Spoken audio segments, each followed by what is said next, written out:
So I'm just going to explain a little bit about Marianne.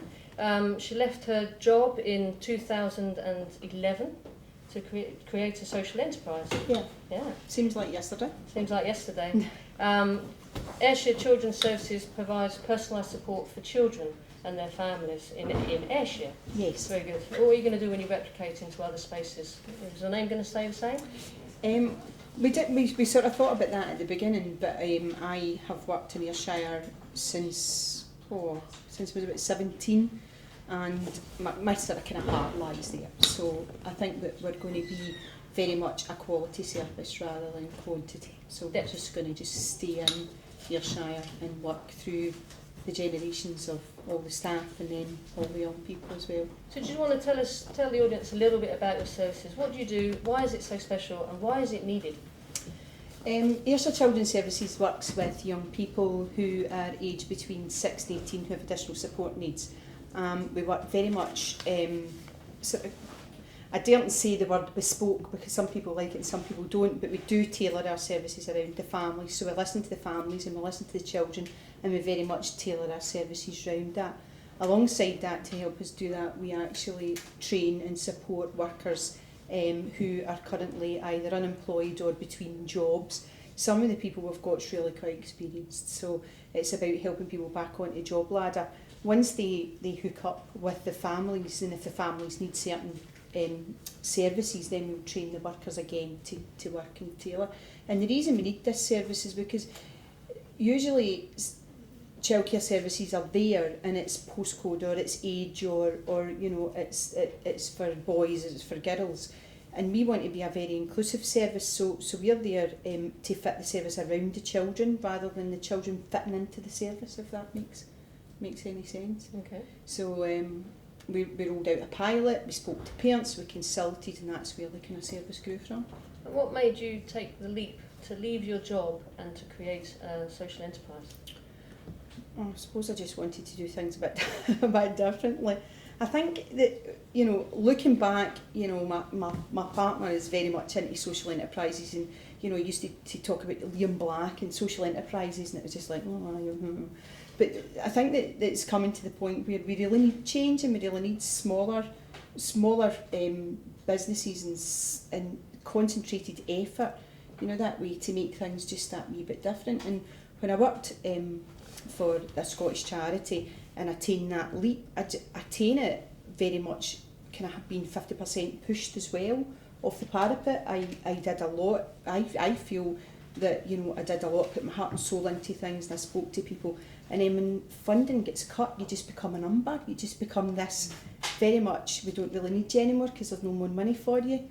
And I thought, you know, I would do this for free if I didn't have something, you know, like mortgages and all that kind of stuff. So I just taken that leap of faith, and I seen a desk out behind a shop, and I phoned up a man with a van, and I get it put in my conservatory, and Peter come home for his work, and I had my computer and everything all set up. He goes, "What are you doing?" I says, I've made an office and I'm going to do something different. And I just did that, that's what I did, and it just snowballs from there. So you took a leap, you left your job. Did you leave your job before you embarked on it? What would you say? Basically, it kind of was like hand in hand. The funding get cut, they wanted to cut my hours, they wanted me to travel to Argyll and Butte with no travel expenses. They wanted me to do that in 17.5 hours every week, and I just felt that it was not possible. It wasn't something that I wanted to do. I didn't want to be seen as, where were you, and you weren't at that meeting, and you know, and I didn't want to say, well, my funding's been cut, and I you know, it's 17.5 hours and I can't do everything. So it was very much a hand-in-hand thing. So before, basically, it was like, we have no money for you, I just said I resign, and it just kind of happened at the same time. Okay. And that was round about the 4th of May, and one of my closest friends said to me, look, if you can do it for somebody else, you can do it for yourself, and it just happened. But running a business, setting up an organisation and running a business is very different to being a worker in an organisation. What advice would you give to someone who's thinking about taking that step? Being a worker, being an employee. Just be naive at the beginning and not know what's out there, and just hopefully just go with it. It's really difficult to explain, because if I was back there, the world is a different place, because you don't know what's ahead of you. I didn't even know what an Excel spreadsheet was. I had to Google it and then teach myself how to do it, like bizarre hours at 2 o'clock in the morning. And people, I actually should have just got a t-shirt saying Google it, because that's all I ever did was just Google it. Don't know how to do it, Google it, stealing other people's ideas. And I think that, people say I'm very enthusiastic, I feel enthusiastic, I'm very passionate about what I do. I just think that you have to, I set my mind and want to do a childcare service that was different for children with additional support needs, and I just kept that light at the end of my tunnel, and I just climbed my wee mountains and dealt with my problems as they came. Okay. And if you keep that focus, if you keep what your outcome's going to be, everything else just seems to fall in place. Not easily, it doesn't fall in place easily, but it does fall in place.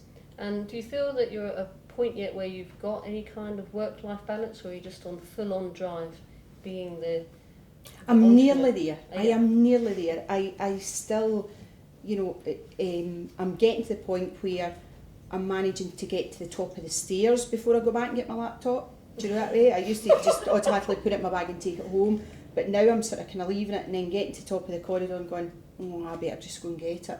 So I'm trying to get that distance, but I'm finding, especially in the last month or two actually, that work-life balance has came in, and I don't know if it's because of the late nights in the winter where people just kind of close down a wee bit, but this year, coming up to the end of this year, I feel a wee bit more in control of things, but I've got some good workers. So is that 18 months, 2 years? How long has it taken you to reach a point where you can sleep at night? Can you sleep at night? I don't know, when did Peter buy me the CAMS tablets? He came in one day and he went, I've bought you these CAMS tablets. Sometimes I have good sleep, sometimes I don't. It just depends what happens during the day. So you're working hard, you're learning loads of new stuff, you've got some great staff, you've obviously been delivering some great services, you've been nominated for all sorts of awards. Yeah. What is it that's driving you currently? How are you sustaining that effort from start-up? Do you know, I think it's the people round about me. Mm-hmm. I think that, it gets quite overwhelming when you look at your workers and people who actually do things for free. They tend to do things that are quite overwhelming. People will come in and help you, with your cash flow and stuff like that, and people that you've worked with before, maybe from different organisations who have moved on, you go for a cup of coffee and they'll say, do you know what, I'll pop down and do it. And I just feel that, this is my journey, and I've been driving this bus, and people have been getting on and off it, and people have, but they help you move forward, and it's a huge, big responsibility. And I did say to, I had a good conversation with Sharon Jennings, I don't know if anybody knows her, she's absolutely superb. And I says to her, I just don't know how I'm going to thank people. And she says, well, you don't, you just need to make a success of it.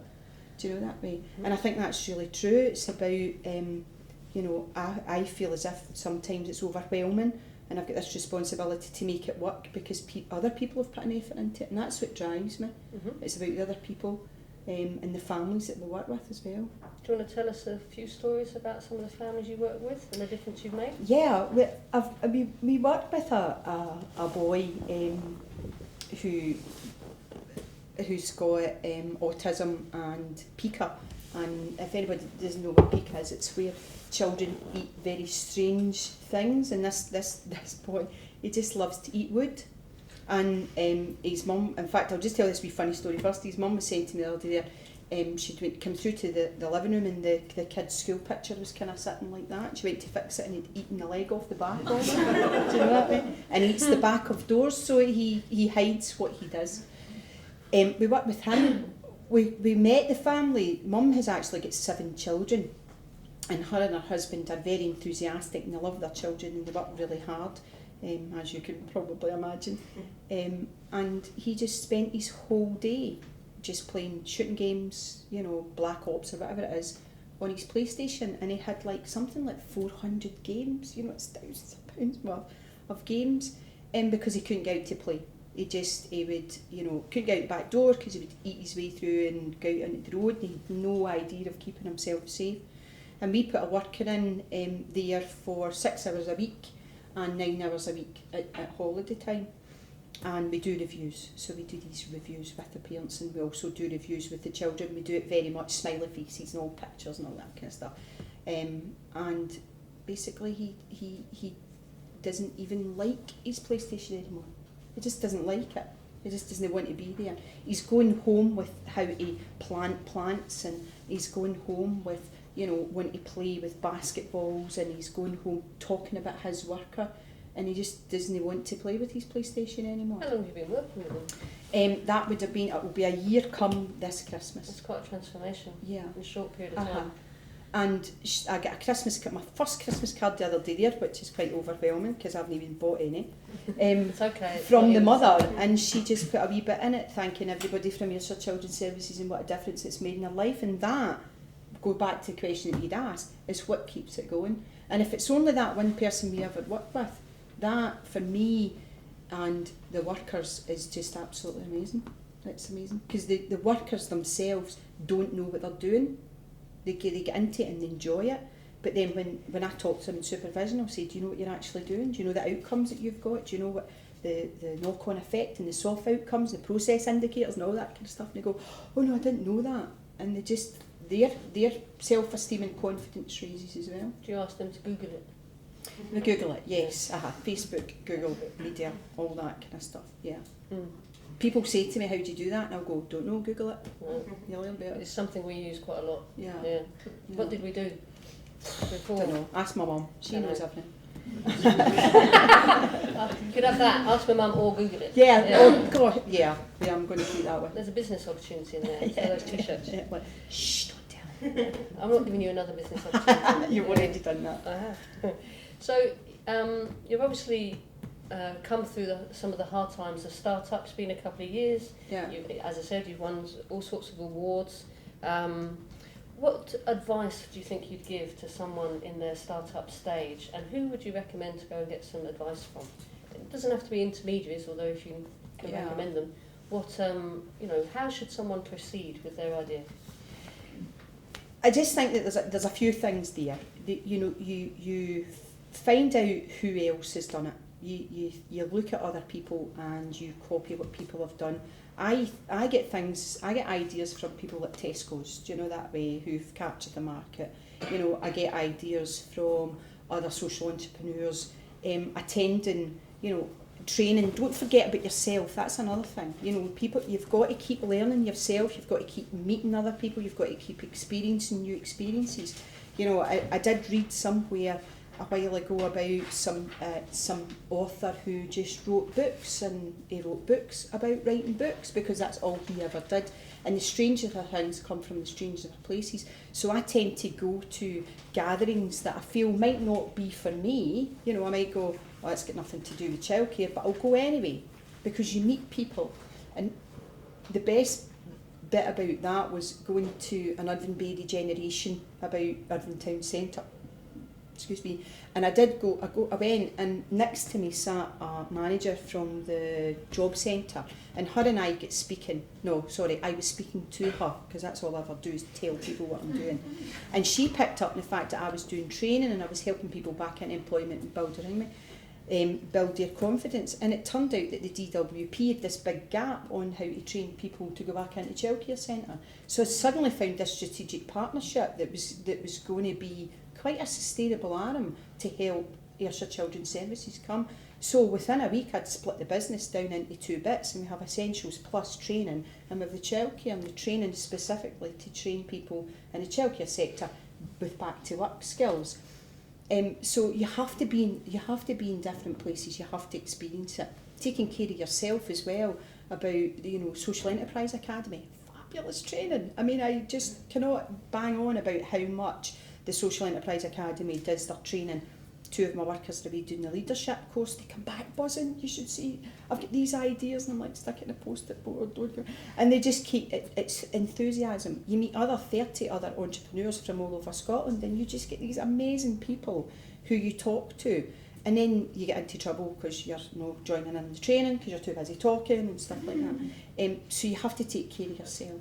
So you have to go to the strangest places, you have to look for strategic partnerships, you have to keep your focus, you have to take care of your own learning, that way. And people say to me, you need to define what you do. You're trying to do too much, and you're trying to do this. That's fine from the outside, but it's like a sieve. You sieve through. You know, you get all these ideas, and you sieve through what is possible and what isn't, and you bank some ideas for later. And you just have to keep focused. You have to keep on. But it sounds like you're doing a combination of keeping focused with what you're trying to do, but also picking up and taking opportunities where you didn't know they were. You can't business plan for those things. Yeah, you can't business plan. I mean, I don't even know, you know, I'm frightened to say this because I've had my head bitten off before, but what is a business plan? Do you know that way? I just think like when you speak to other entrepreneurs who are just full of ideas, you come up with these fantastic things, you know. I mean, I speak to somebody, you know, a couple of months ago, and, you know, we come up with these weird ideas like for, you know, self-pump toothpaste thing, you know, like, you know, you put your hand under and you get soap, and I was thinking, well, a toothpaste thing, it does exist, but I didn't know that. But you just tend to pick up all these ideas, and when you whittle it down, you go, that's absolutely fabulous, I'm going to use a part of that. So you're obviously an ideas person within your team. Oh yeah.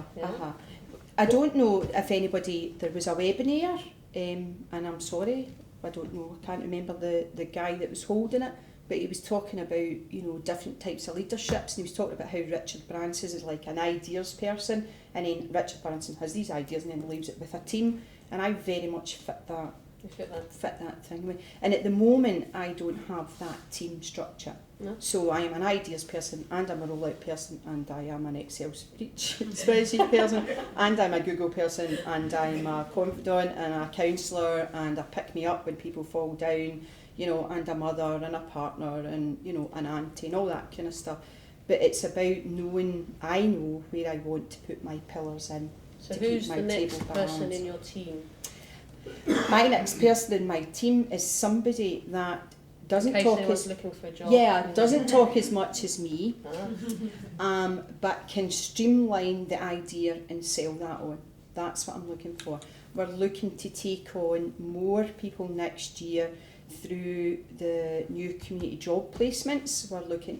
I've got a meeting with Working Links. I've got a meeting with DWP about contracts for training. We're looking about taking people through, you know, training, work experience, and through to job skills and stuff like that. And I need somebody that can go out and find partnerships for other third sector childcare organisations for placements to put people. And that's what I'm looking for, somebody that can go out and actually start PRing that part of the job for me.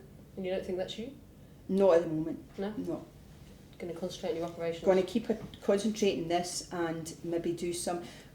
We kind of spoke about, or I kind of thought about some sort of kind of stakeholders analysis of all the childcare organisations fitting in with their HR departments to see if we can help them save money in their recruitment for the childcare, you know, for the support workers, that we would comprehensively train them to fit their jobs, basically. And we've done that. We've done that with Cornerstone, we did it with Aspire, and it's worked really well on a small scale, but it's about how we upscale that for Ayrshire.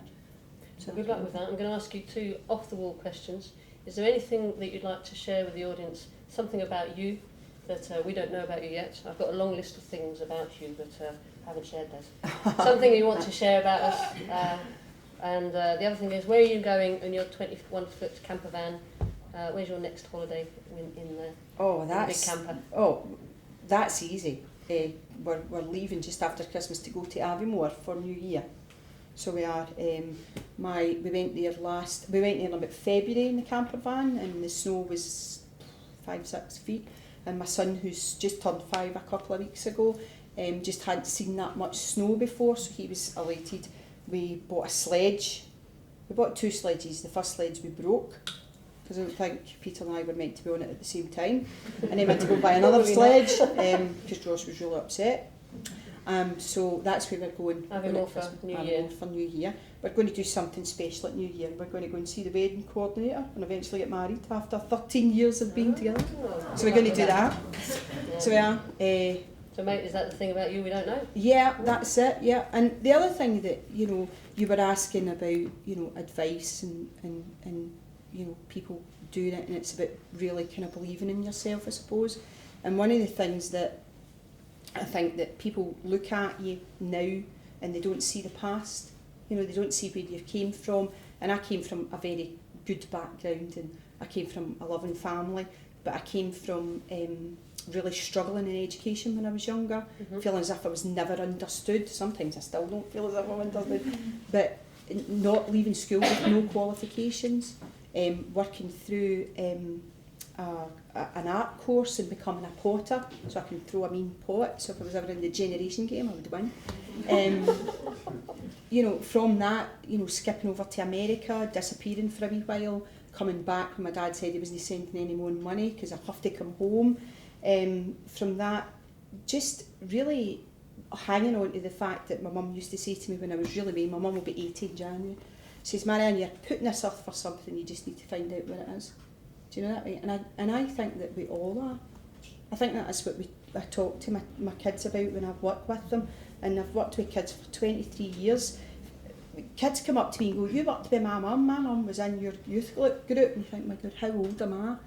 And I used to say to them, you know, you're here for something, you just need to find out what that is. And you don't know when. And you don't know when. And I don't really know if I ever want to discover what that thing is, because then I'll stop, you know, that way. So I'm here for something, I don't really know what it is. I'm probably doing it, or I've done it, but you just need to keep going. You need to really believe in yourself, I think. That's great. And I think we've got a lot of kids that don't. And adults. Yeah, and adults. And adults. A lot of people. Definitely. Thank you very much, Marianne. Thank you.